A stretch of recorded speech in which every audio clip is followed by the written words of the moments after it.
Benchmarking is a crucial component for businesses to succeed and move up in their industry. By definition, benchmarking is a process of improving performance by continuously identifying, understanding, and adapting outstanding practices and processes found inside and outside an organization. Benchmarking is usually measured by best practices and metrics, measurements of an activity. There is not one correct method to benchmarking. However, there are general 5 steps involved in the process: planning, conducting, gaining acceptance of benchmarking results, implementing improvements, and recalibrating the operation. These 5 steps can be used in any department, organization, supply chain, or industry. Especially in supply chain, this practice can be found throughout all 3 channels: supplier relationship management, upstream, internal supply chain management, operations, and customer relationship management, downstream. Each channel is a different link in the supply chain with specific goals and tasks. Though each channel has a different focus, all 3 are interdependent and connected. So, certain practices can transmit throughout most, if not all, 3 channels. When it comes to benchmarking, supply chain managers should focus on best practices and metrics they can use in each channel, are comparable, and enhance performance. These best practices can be found internally, branches within a company, or externally, with competitors.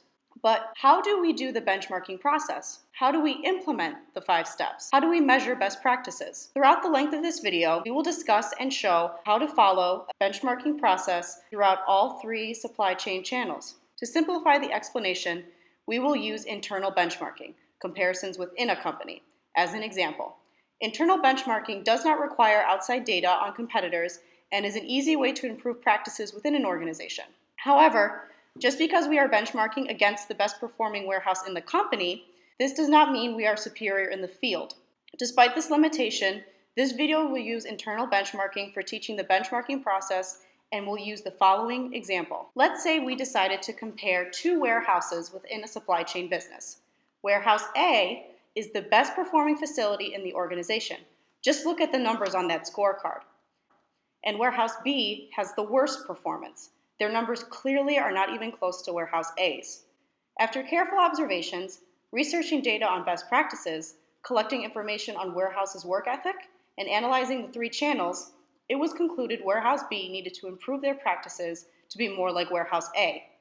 In this video, we will discuss best practices for the organization and go through the 5 steps of benchmarking for each supply chain channel. We will start with the beginning of the supply chain, supplier relationship management.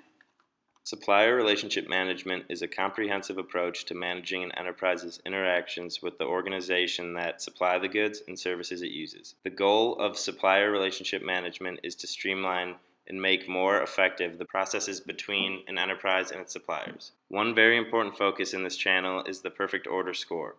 A perfect order score is defined as the percentage of orders delivered to the right place, with the right product, at the right time, in the right condition, in the right package, in the right quantity, with the right documentation, and to the right customer. We will focus on benchmarking perfect order as best practices from Warehouse A to improve our perfect order score at Warehouse B. We will use the following best practices for measuring supplier relationships in regards to the perfect order: manage total business with each supplier, measure and shape supplier performance, involve key suppliers early in product design, host high-level meetings that promote dialogue with suppliers, recruit skilled personnel, develop personnel so they have a thorough knowledge of suppliers. These best practices can be measured by these 4 metrics: percent on time, percent complete, percent damage-free, and percent accurate documentation. A survey of leading companies found a 7 to 10% year average improvement in delivery responsiveness to supplier development and management initiatives. Companies also report requiring less inventory and obtaining higher service levels as a result of SRM. In order to manage total business with each supplier, we have to consolidate our contracts and relationships with each supplier into one. We noticed that compared to Warehouse A, Warehouse B had many contracts with some of our suppliers. The multiple contracts reduced our leverage and made it more difficult to measure and manage supplier performance or work with suppliers to improve performance and reduce total control. So it is recommended Warehouse B's contract to be consolidated so management, organization, and performance can increase. Warehouse B should also monitor and shape the compatibilities and capacities for our key suppliers by guaranteeing business as long as suppliers continue to improve and meet expectations. Additionally, Warehouse A shares technology and other plans so suppliers can better plan their capacity and technologies. This is another practice used to form close relationships with our key suppliers, but also want to make sure those suppliers continue to improve. Our goal is to develop long-term relationships that have benefits such as trust, communication, cooperation, integration, and joint improvement initiatives. Implementing these strategies from Warehouse A to Warehouse B should allow our goals to be met in total business management with suppliers. Measuring and shaping supplier performance by establishing a supplier performance measurement system that regularly and electronically measures supplier performance is another practice Warehouse B does not perform. The warehouse will adapt Warehouse A's supplier tracking and rating system, which measures the quality, reliability, scheduling, which is receipts on time, and cost, annual productivity improvements, market competitive fixed price of their suppliers. The STARS system allows Warehouse A to give suppliers with top rating and designation as preferred suppliers and a reward of additional business with less oversight. If suppliers' performance falls below our standards, such as the case with Warehouse B, the supplier will be required to develop a Get Well plan, which will be regularly monitored. Implementing a Get Well plan will help Warehouse B create a better relationship with their supplier, whereas for Warehouse B provided no help to struggling distributors. If necessary, we can send a team to help out the supplier. We will involve key suppliers early in product design because for some industries, as much as 90% of the cost of new products and much of the manufacturing quality challenge is committed at the design stage, when decisions about materials, specifications, manufacturing processing, and packaging are made. The design stage is also the best time to balance needs for innovation and reductions in total cost.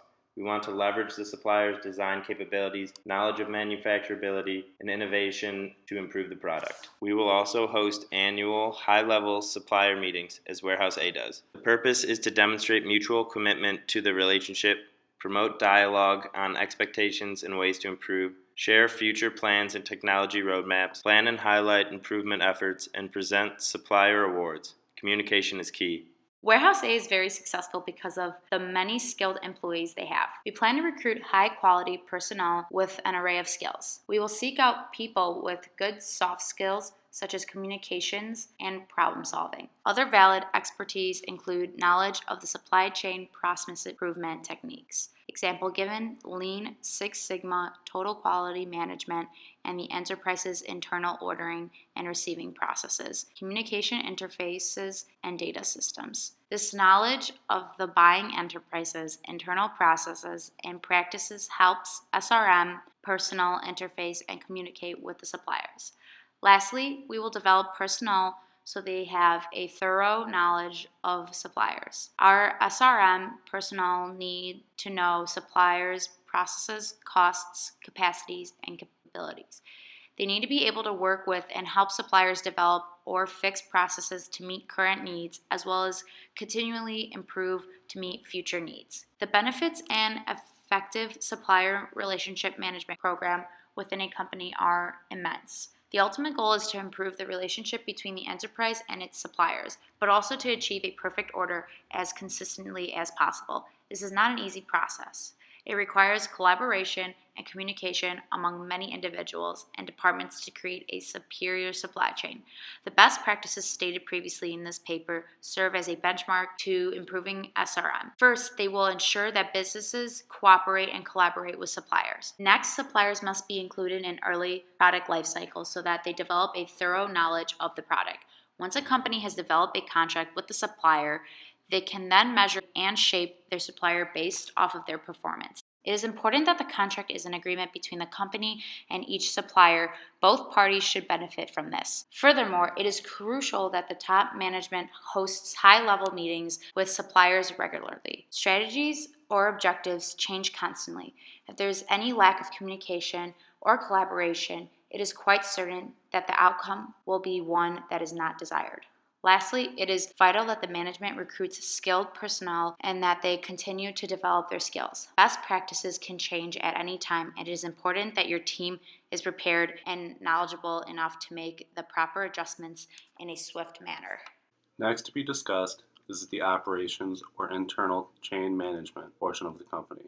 Again, assuming that Warehouse A is successful and Warehouse B is not, there are many practices that Warehouse B can learn from and incorporate from Warehouse A. Specifically, the metrics Warehouse A uses include 99% on-time orders, 99% damage-free orders, 99% complete, and 99% correct documentation, otherwise known as maintaining a perfect order. Each of these 4 practices can be measured by a warehouse layout, pick-pack strategy, documentation and analyzation, and advanced shipping notice. The first area Warehouse B must improve is the warehouse layout. This portion of the warehouse may seem like common sense, but is important in the operations part of a business. To reduce wasted time, it is important that the truck train docks are conveniently located for easy use and are near the check-in center at the warehouse. In Warehouse B, the docks are all used for both in and out, so this must be changed. Once the product arrives into the warehouse, the placement is key.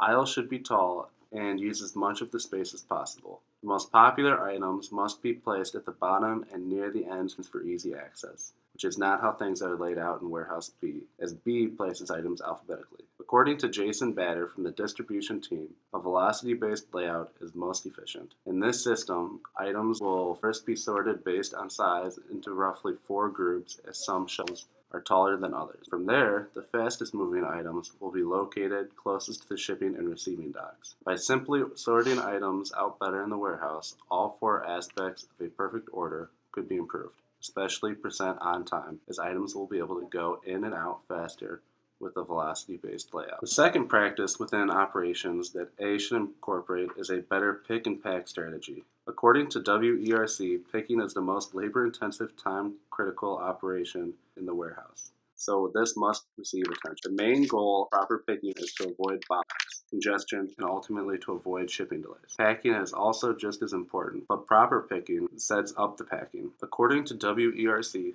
picking time can be reduced by orienting products in easy-to-access bins, removing excess packaging, locating heavy and odd-shaped items in easy-to-access locations, and again by using the velocity-based layout. These are changes that could all be used in Warehouse B, as Warehouse B's layout doesn't incorporate size into location. On top of this, timing is everything. When packing, it is vital to have everything calculated before sending workers to pick. To increase efficiency, workers can batch pick and bulk pick, which would reduce workers being in the same aisle. Ultimately, picking and packing itself isn't complicated, but improving the efficiency is. Measurements should constantly be tracked to know what is and isn't working. Managers should let the floor employees know the lacking parts and communicate a goal. When the pick and pack processes are improved, percent on time, percent complete, and percent damage free will all be improved. By reducing wasted motion, the product will ship faster. By having products easy to find and move to pallets, less items will be forgotten to ship, and by using the velocity inventory system, minimal items would be damaged. The third practice Warehouse B must improve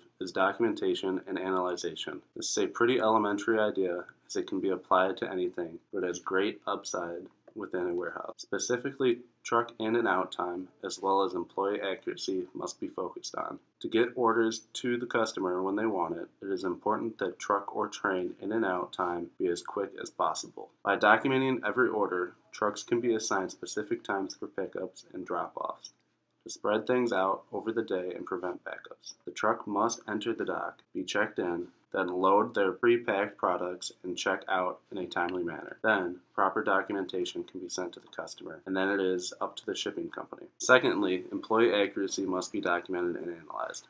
A specific employee or team of employees will be accountable for their packed order, and any error will be noted. This specifically is something that Warehouse B must incorporate, as they don't do this step. As mentioned earlier, the pick and pack time will also be documented and analyzed to see if any item or aisle has been causing problems, which could then be fixed. Overall, documenting and analyzing processes within the warehouse will improve all 4 aspects of perfect order, and this is an aspect where Warehouse B can greatly improve. Specifically, percent accurate documentation will improve as by documenting every step of the shipment from shelf to customer and providing the customer the shipping details should result in perfect documentation. Lastly, Warehouse B should incorporate advanced shipping notice. ASN allows customers to know when their shipment is coming, how many boxes, how many items, the mode of delivery, and any other special note. Essentially, ASN provides electronic details about the shipment, which can help prepare the customer for delivery. This can not only be used for shipping items to customers, but also for receiving items from suppliers. Relating to suppliers, the warehouse knows a specific time and quantity of shipment.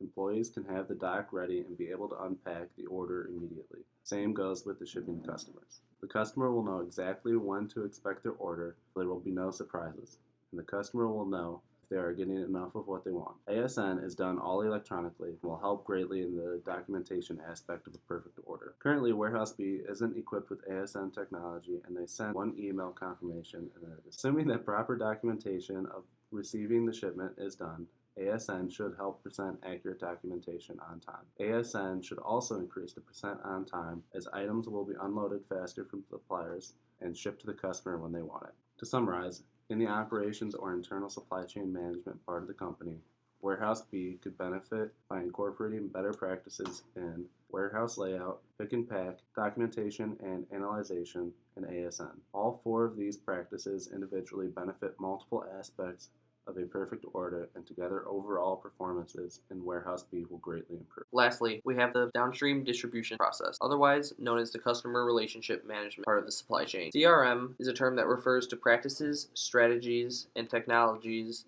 that companies use to manage and analyze customer interactions and data throughout the customer lifestyle, with the goal of improving business relationships with customers, assisting in customer retention, and driving sales growth. With that being said, we'll be benchmarking Warehouse A between Warehouse B. Warehouse A has a high damage-free percentage rate on orders and customer retention. Warehouse B has a low damage-free rate and low customer retention.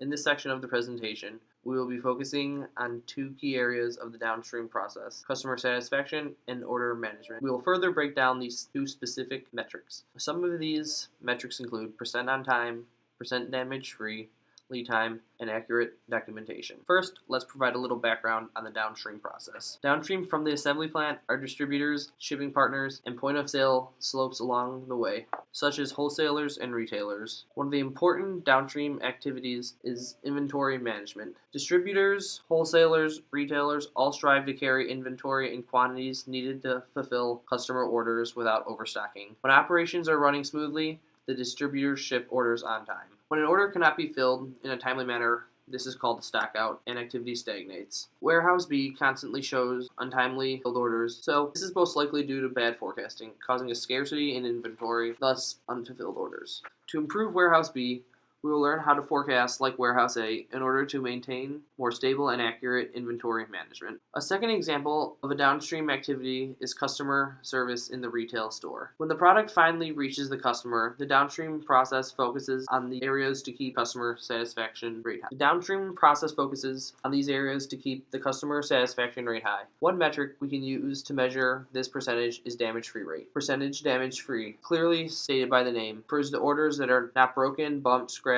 or stained, basically an order that arrives to the customer in the condition that is above satisfactory to the client. It is important to focus on the high damage-free percentages, since damaged goods will increase overall costs. Warehouse A minimizes these risks by developing strong partnerships with their suppliers and customers. Since everyone is working together, the process of packaging, shipping, and receiving will become much easier. Warehouse B should implement this approach. That way the warehouse will be completely on the same page as the customers and suppliers. A metric we can use to measure if Warehouse B is doing well in this area would be customer rate return. While customers want damage-free products, they also want them to show up on time. Having precise lead times can lead to fewer lost orders. Warehouse B constantly receives complaints about lost orders and poor arrival times. So to be more like Warehouse A, we suggest that Warehouse B set up a lead time structure similar to Warehouse A that still accommodates how Warehouse B runs its branch. The faster the products get in and out of the warehouse, the faster the warehouse can replenish their stock, preventing back orders from happening. A way to measure this would be pick and pack time. Pick and pack entails small to large quantities of product, often truck or train loads, and disassembling them. Picking the relevant product for each destination and repackaging with shipping label affixed and invoice included. When determining if the product is on time, it is important to go to each customer and establish a universal definition. Each customer can be different, so this will be based on a customer by customer basis. The customer's wants, needs, and expectations come first.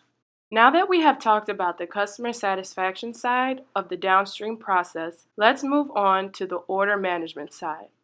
In this section of downstream, there are three main metrics we will focus on: contract management, SKU and RFID tagging, and accurate documentation. Contract management must be kept organized and stored in central locations at all times. These contracts hold all the vital information between customers and our business. This contract needs to be tracked and kept up to date at all times. There cannot be any discrepancies between the customer and us. The wording in these contracts is key, as well as the wording and label on our packages. In reference to SKU and RFID tagging, freight needs to be labeled appropriately to avoid mix-ups in shipping. This entails completely removing or covering old labels and placing the labels in the right place. Labels should not be placed over a seam or closure on top of the sealing tape. All packages should contain a duplicate return address on the inside of the box. Then when shipping, make sure each pallet has the correct number of boxes while noting the potential damages of each box. Bands are broken or hindered, there needs to be a double check process to make sure everything is still accounted for. Then finally, accurate documentation needs to be made for each item. This can be set for each step of the supply chain process. Not having the correct documentation will destroy lead times, perfect order percentages, and customer return rate. We have just walked through the entire 5-step benchmarking process. Let's review all major points one more time just to make sure the concepts in this video are clear and understandable. By comparing two warehouses, Warehouse A with great performance and Warehouse B with poor performance, we used internal benchmarking. Internal benchmarking, once again, means comparing and adapting to best practices within a firm and implementing those practices in poor performing areas. In the example, we went through a 5-step process of benchmarking in order to make Warehouse B perform just as well as Warehouse A. All 5 of these steps were used across all 3 supply chain channels: supplier relationship management, internal supply chain management, and customer relationship management. The first step was planning. By reviewing the balanced scorecards at the beginning of the video, we planned out what general areas Warehouse A did best and where Warehouse B did the worst. The second step was conducting benchmarking observations and analysis. Here, we found out what Warehouse A did best and how well they perform in all 3 channels. Then, we found metrics to measure these best practices and discovered what Warehouse B was doing incorrectly in comparison to what Warehouse A was doing correctly. Thirdly, after collecting all the data, we gained acceptance of benchmarking results and moved on to implementing improvements. Suggestions were made by the benchmarking team on how to fix issues with Warehouse B's practices and processes. Then, once we implement the improvements, it will lead to recalibrating the operation at Warehouse B. By implementing the 5 steps of internal benchmarking, Warehouse B was able to benchmark themselves against Warehouse A. Using metrics to benchmark allows easier comparisons between both warehouses. Now, just because we were benchmarking against the best performing warehouse in our company, this does not mean we are superior in the field. However, implementing the same practices Warehouse A follows, which through research is exactly what best practices the industry calls for, allows the organization to perform better and therefore perform better in the industry. We hope after this video, students learning about supply chain in Dr. Wilson's spring term class will have a better understanding of benchmarking and its importance in the supply chain.